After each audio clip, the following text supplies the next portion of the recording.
Yo guys, what's going on? JBL Motovlogging today and welcome back to another video. So then this is the second year properly filming on the channel, and this is the second year we're going to be taking you on tour on the camera as well. So if you are a fan of the channel and you did watch it last year, you will have seen that we went to Scotland. I do have the link to all the videos in a playlist on the channel if you do want to go watch them. I've been filed again like I did last year. I've been filed the GPX routes for the NC500 that I'm doing this year on the MT07. If you recall a while back in the video where I was talking about my plans for 2020, I gave you guys some suggestions on what tours you wanted to see this year. I think I did Land's End, Wales, NC500. NC500 got the most votes. So that's what we're doing. I've been thrown a link to a GPX route, which is the format the maps come in when you're given them on like a Garmin or a TomTom or a proper sat-nav. So what I've gone and done this morning is have a look at the map, transfer them into a Google Maps so we can have a look at the route we're going on, what days we're doing, and you just kind of get a gist of the route we're doing. And also we'll go on some street views and see some of the amazing views that we'll be riding on. So if we jump into the maps. So then the first day, we're setting off on the 7th of May and I think we're going up to the 11th, so it's a 5-day trip overall. It's around 1250 miles. It's a big trip, doing the full NC500, so the full coast of Scotland all the way around. Because like I said, this isn't the exact map we're going off, this is just the map I've routed off the GPX files, just so I can keep track of it while I'm on the bike. So the first day, quite a big shift, 6 hour and a half on the bike time, 257 mile. I've put the start location at Kirkby Lonsdale. We'll be probably starting off near enough my house, so I don't want to put that obviously on the map. So yeah, I've started up at Devil's Bridge, and to be honest, the first stretch of it is motorway all the way up to Glasgow, and then we get up to Loch Lomond. So the first day is a pretty big shift, try to get all the way up there, a lot of motorway riding. So like you say, motorway all the way up the first day, ferry crossing up into Loch Lomond, and then on the first day we'll be staying at a place called Inveradran Guest House, which I'm going to be terrible with names going through this. Once we get past Glasgow-ish, we should be seeing some nice sights, but like you say, on the way up sometimes you see some stuff that surprise you anyway. So yeah, that's the first day, and then we'll hop on to the second, where it should be really getting going now. We're in proper Scotland. So then day two, again another it's actually a longer ride than day one. It's 272 miles, taking about seven and a quarter hours on the bike time.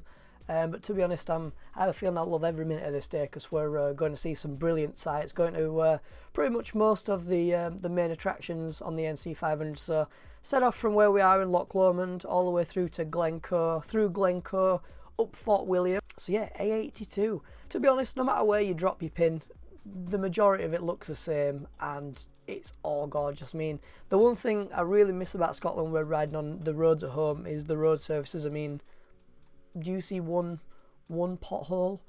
One pothole there. Through Glencoe, past Fort William, and then should be going up the A82 still. Again, on the side, oh, have you noticed everywhere you go, you're on the side of like a loch or pretty much the side of a cliff. But then we cut right back across, back out to the west coast, just touching the start of Skye. So the year before last, 2018, the Scotland I did there, we did the Isle of Skye, but that's before I started filming videos. I did it on the 390, that was my first proper tour, and I absolutely loved it. So yeah, we'll be touching the start of Skye, to be honest, just turning off. We stayed here, a place called Balcamara, that's where we stayed when we did the Skye, but we'll be turning off just here. Oh my god, look at that. Yeah, let's hope it looks like that when we go. Blue skies, that is perfect conditions. What a day to take a photo. It's going to be hard not to stop all the time, but hopefully, like you say, I've got enough GoPro camera and charge to hopefully film everything in 4K, so you'll be able to get a nice perspective of what it really looks like. Because I've been watching a lot of Scotland touring videos, and some of the cameras they use, they're good quality, but they're not like that next step, and they don't really give it a good picture of what it's like. Touching Skye again all the way up past Strome Ferry, and then we get into the famous Applecross Pass. I'll put a street view on, but me and my dad were watching the Missenden Flyer do this.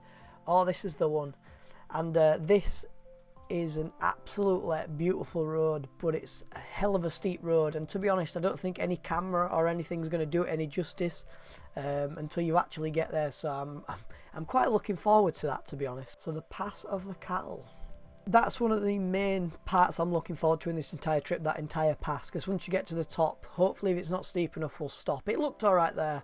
We'll have to get a brilliant photo with the MT overlooking the entire pass. So yep, down into Applecross again, up the coast. And what I've tried doing is we could take this route here that cuts all the way across, but then you'd cut out the actual pass, so I've decided to go all the way around. I think there's a few fuel stops on there.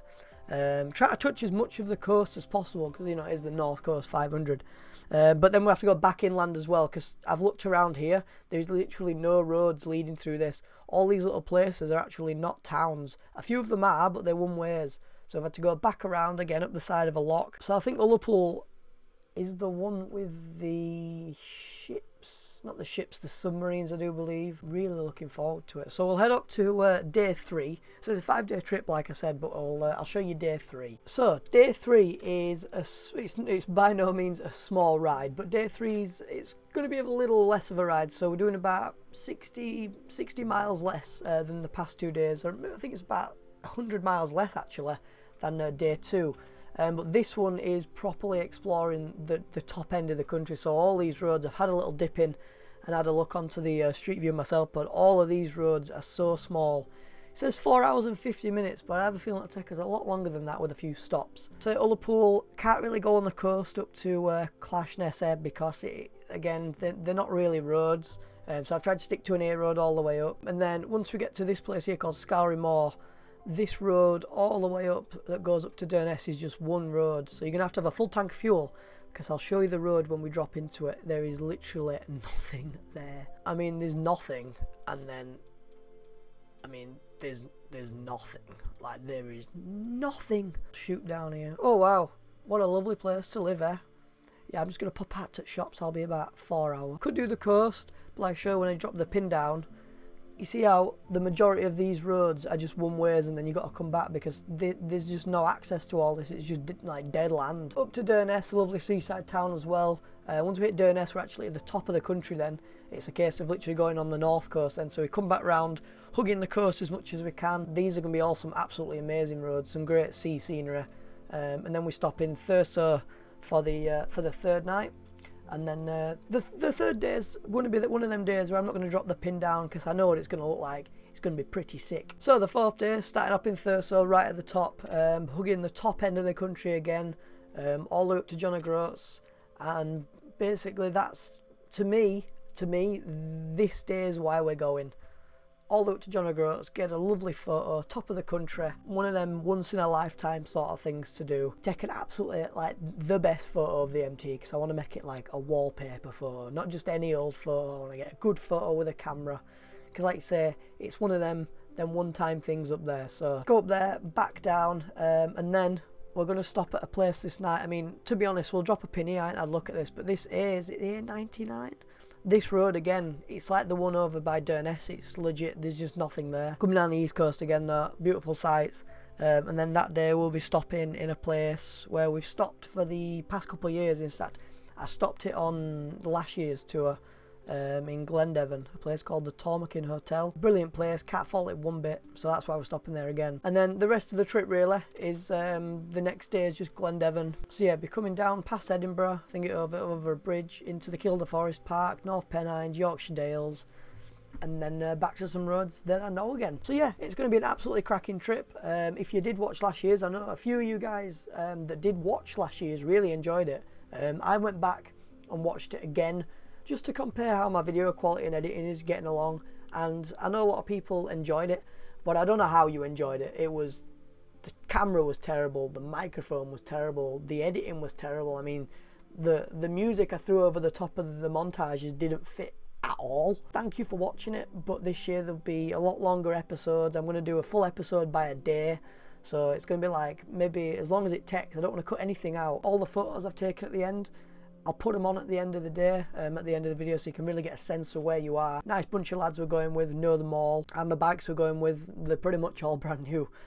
So yeah, I hope you do enjoy it, guys. Like I say, it is quite far away, but I just wanted to go through the tour now, because you know what it's like, it'll come around like that. But yeah guys, if this is the first video you've watched on the channel, go have a look around the rest of the channel, get a feel for it. If you enjoyed it, leave a like. If you're brand new, go have a look around. If you're riding today, ride safe. But apart from that, this has been JB at Motovlogging. and I'm out. Peace. Alright.